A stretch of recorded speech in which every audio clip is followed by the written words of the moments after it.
You never know a country the way you're supposed to until and unless you go there. Unless you become so present you can smell the difference in the air. It's different almost everywhere, trust me on this. You never know a country unless you eat with the locals, take a walk with them. You never know a country the way you're supposed to unless you try speaking their language. I haven't traveled that much, not yet, but last year I had an opportunity to visit this unique blend of a country, Japan. I cannot stop gushing about my experiences ever since I've been there because it was my first time living abroad and going to some other place on my own just for the sake of visiting. It will always be special for me because that was the moment I realized I have nothing to lose and a world to see.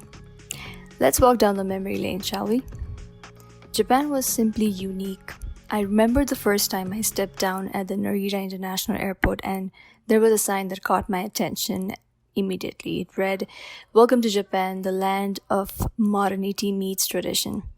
And I cannot stress enough on how much this represented Japan all in all. For the record, I had been living in a relatively extroverted country for the past 1 year before my visit to Japan.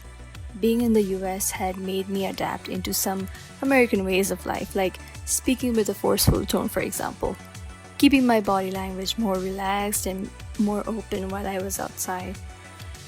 But Japan was just so different from America, and I realized I had to bring back my Asian values once again to fit into this country.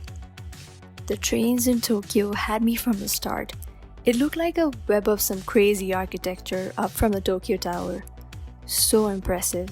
How did someone even build this? I was thinking the whole time I was watching it.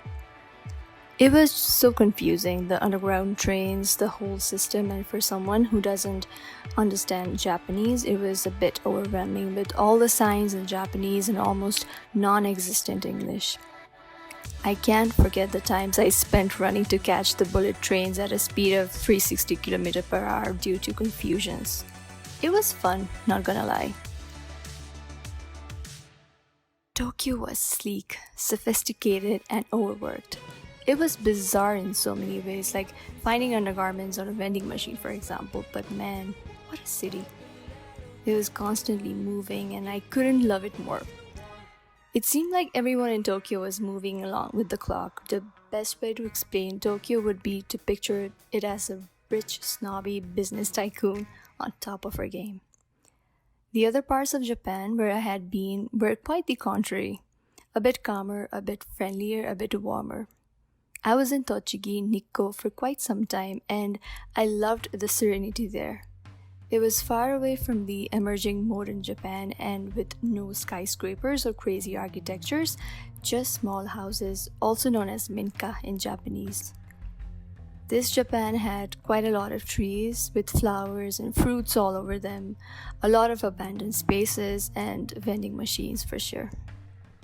The people were much relaxed, friendlier, and conversational. They would be smiling and bowing, wanting to talk about my background, even ready to share their food with me while traveling on the trains. Most of them in their late 60s or 70s, I guess, or even older, who knows. Japanese have higher life expectancy rate given the healthy lifestyles that they have. This Japan was so different from the major big cities of Japan like Tokyo, Shinjuku, and Shibuya. So contrasting. It was really hard for me to believe these two aspects fell under the same country. I cannot tell how much my love for this country accelerated after being there. I truly admire their respectful nature, so calm and so composed. Their value of personal space and silence. It was all so amusing. Japan was never on top of the list of countries I wanted to visit, as coming from an Asian country myself, I always wanted to visit countries that reflected more Western values, so to speak. The way I ended up traveling to Japan was just a chance happening, but I must say I'm glad I went there early. I learned so much. From the way of life to architecture, food to religion.